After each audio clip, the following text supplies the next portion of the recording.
Hi guys, so last year I said that the film Influencer, which I still believe is available on Shudder even now, was my film of 2023, largely because it had such an amazingly original and deeply complex villain at the heart of it. And fast forward to 2024, I'm calling it right now, Heretic will go down as my favourite new film from this year. I mean, we're in the middle of November now, it's getting kind of late in the game, but my reasons are almost kind of the same. This film, Heretic, it has an incredibly well-written, original, and genuinely scary villain, and if you can pull that off in a horror film, I mean, you're on the way there. The world's your oyster.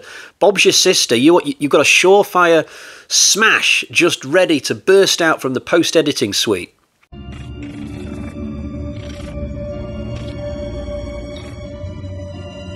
So I saw the trailer for this probably a few weeks before I actually saw the movie, and I instantly knew that this was a film I wanted to check out. I wanted to see it in the cinema especially, and I'm sure I'm not the only person whose first reaction at the time of seeing the trailer was, oh my god, Hugh Grant is in a horror film. I never expected this to happen.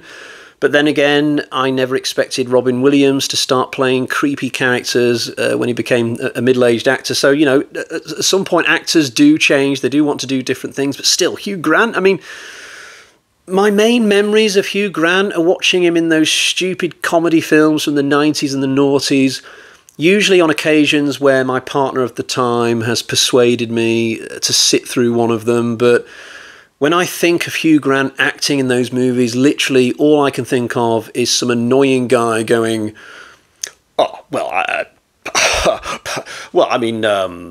guess." I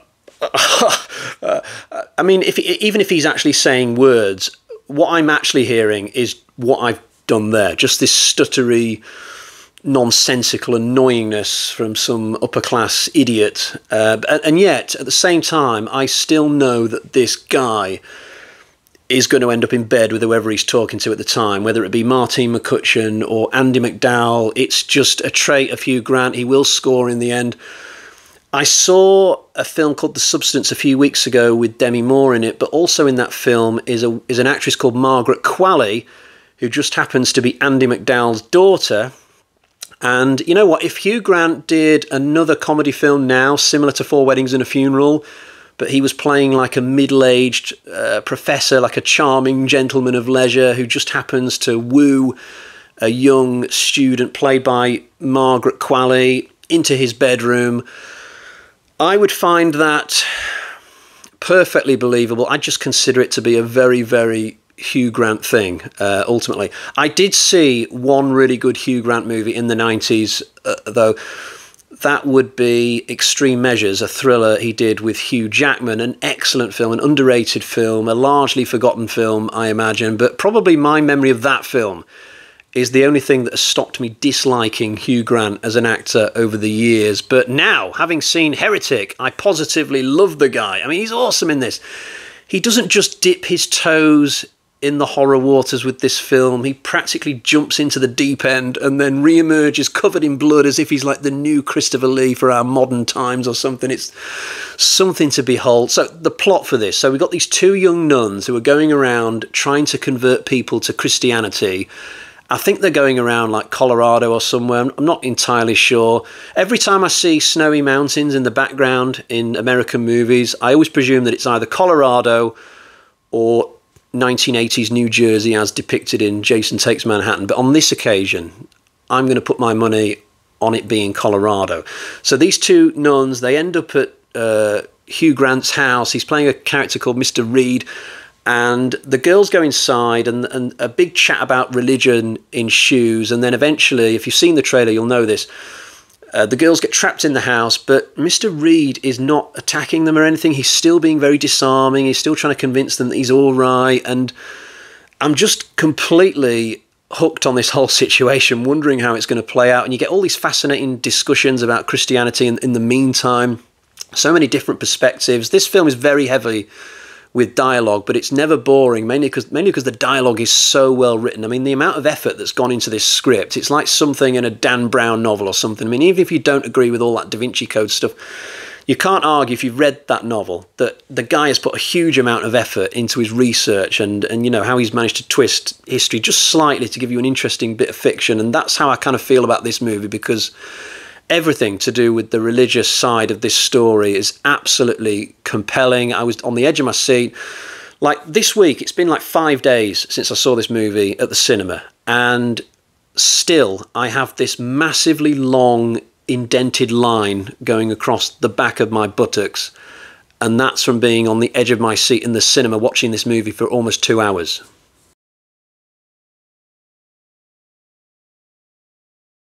The two young actresses in this are superb as well, to be fair, especially Chloe East as Sister Paxton, and I love the fact that they've thrown a Bill Paxton tribute in there, and that's definitely what they were going for. I mean, this film is sort of like Aliens, except instead of a group of people going to a planet to die, we've got some nuns going to a house to die, but when you boil it down, basically the same. So I like what they did there with that tribute, and this character is superb. I think some people might have a problem with the fact that she starts out the film acting in quite a naive way, and then in the second half she's suddenly making really smart deductions. She's suddenly being a lot brighter than maybe she seemed in the beginning. But I just see this as the very best coming out of people just when it needed to happen. You know, there are probably a lot of ditzy people out there who get them into a life and death situation and suddenly they will find the best of themselves just when it matters, because that is what human beings can do.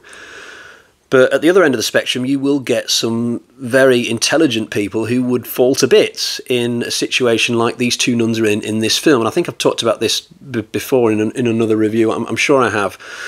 But this girl, Chloe East, I mean, her career is only going west towards Hollywood. She's that good. But I guess she's already in Hollywood, come to think of it. But I hope she goes on to do more really good projects like this, whether it's in horror or elsewhere, and doesn't just drift into the ether like actresses are prone to do, unfortunately.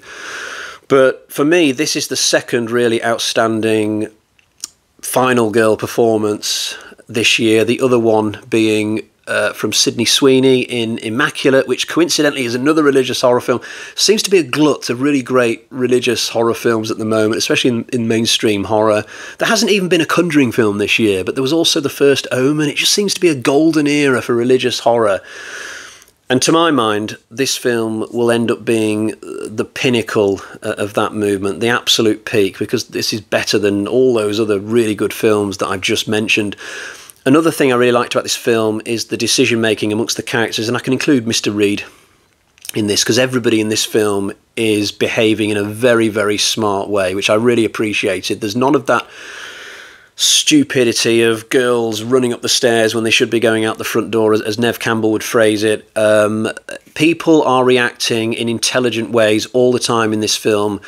You can see the characters thinking things over, taking an extra couple of seconds than they would normally get in a movie like this. You know, because stories like this, they can sometimes fall apart a little bit because characters do dumb things to get the plot going in a certain direction. To my mind, there's nothing like that happens here. It's like somebody's gone carefully through the script, just made everything iron tight so that people react in smart ways to anything that's coming out of Mr. Reed's mouth. I mean, you can just see the cogs turning in both the minds of these two young nuns, which really, as characters, just put them in a really good light for me. I mean, not everybody will be impressed, I guess. Somebody will have spotted something that didn't quite make sense at some point during this relatively lengthy movie. You know, if you watch enough YouTube reviews of this, I'm sure you'll find at least one comment somewhere that's like, well, I realised that Hugh Grant was the killer straight away. As soon as he opened the door, the whiff of killer was coming straight off him. It was stupid for those girls to go in the house. And for me, that makes the whole film completely fall apart as far as I'm concerned. You know, you'll get somebody like that, but it worked for me. I just thought this film was perfectly paced. I actually didn't even realise that it was as long as it was. I thought it was like a 90-minute movie. I was surprised when I found out afterwards that I'd spent a lot longer watching this, but the tension just amps up perfectly. Like, it's such a slow burn in terms of how the characters are getting themselves in deeper and deeper, but maybe they don't quite realise it because they feel like they are dealing with it all quite well. But This film is literally like somebody is, they've got their fingers on like the knob of an oven, and they're just kind of turning the dial up like millimetre by millimetre, but slowly in Mr. Reed's favour as we progress through this whole thing. But I just found it unbelievably and ridiculously clever, just how it's paced and plotted.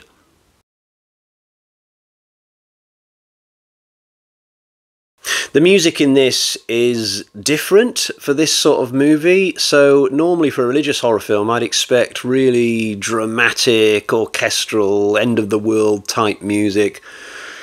So for example, if somebody asked me to design a soundtrack for a religious horror film, but I hadn't yet read the script, my first instinct would be to make some kind of judgment from God type music, like dun dun dun, you know, like that priest running through the trees in The Omen, that type of stuff. But in Heretic, it's like pop songs, old and new, and they're not just playing beyond the fourth wall for our entertainment. You know, Mr. Reed is incorporating them as part of his sermons, you know, like Bob Dylan, and I think he mentions Lana Del Rey at one point. I get the impression that this guy is trying to be a little bit cool in front of these two young women. You know, he's trying to give off the impression of somebody who's got one foot still in the world of popular culture. At one point he references Star Wars and it just goes completely over the girls' heads. But I like the fact that Mr. Reed has this side to him.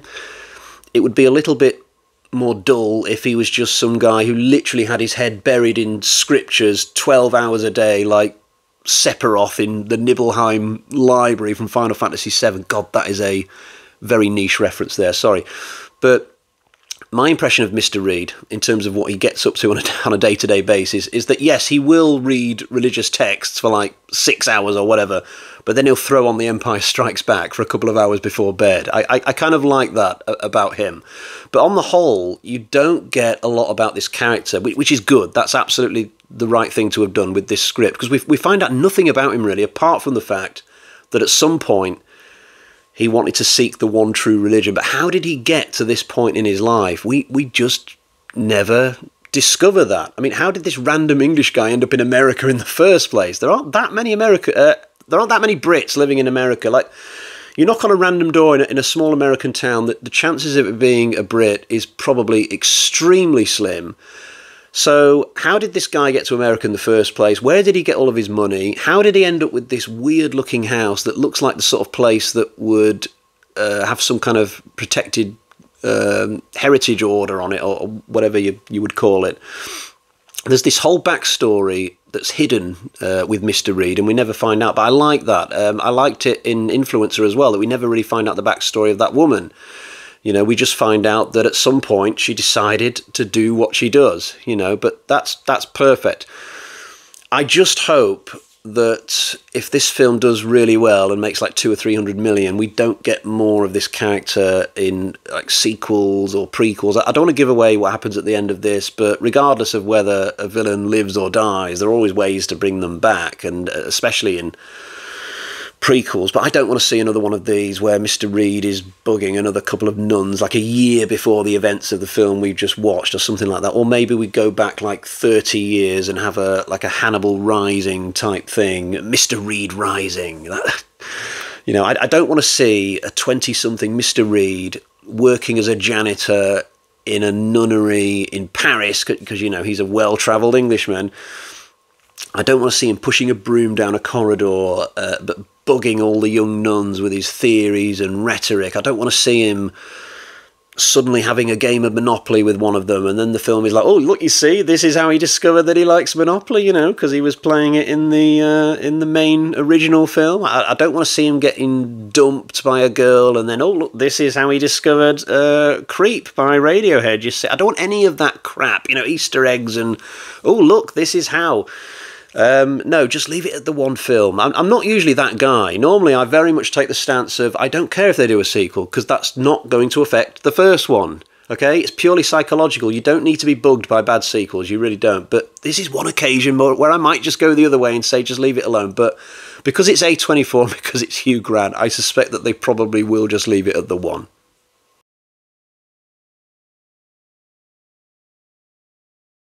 Time to show you the version of the film that I own for this, but I don't have a copy of Heretic. It's still on at the cinema, so if you haven't seen it, go and watch it.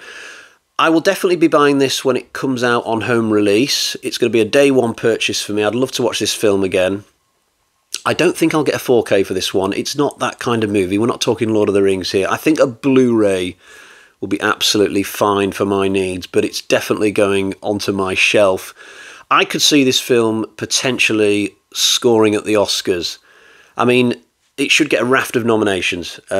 Screenplay, script, I don't know all the categories because I don't usually follow the Oscars, but Best Leading Man, Best Picture, it should get a whole raft of nominations in my opinion, but, you know, because it's the Oscars and because this is a horror film, I wouldn't hold my breath. Although the thing that might swing it on this occasion is the fact that Hugh Grant is part of the whole thing. Maybe that will have a little bit of an influence, but certainly I might just actually take a look at the nominations list when they're announced just to see if this gets on there, because it should do, you know. And if it doesn't, then just... And for every other movie from horror you've ignored over the last 50 years, but whatever. Now, there's no reading update today because I'm still reading Firestarter, but I'm getting there. I'm like 2/3 of the way through. Hopefully at the end of my next review, I'll be able to give a little mini review of that book. But for now, let's get to the Bag of Terror and find out how I'm going to score this. So we got 1, 2, 3, 4, 5 bloody axes out of 5. It's been a while since I had a 5 out of 5 movie, especially in my main reviews. I think there was one in my mini reviews not so long ago. I can't remember actually. I tend to make it quite rare that I do the full 5 out of 5, you know, but on this occasion I think this is a masterpiece film. Definitely the best film I've seen all year. It's an instant classic for me, so check it out. Until next time, cheerio, bye-bye.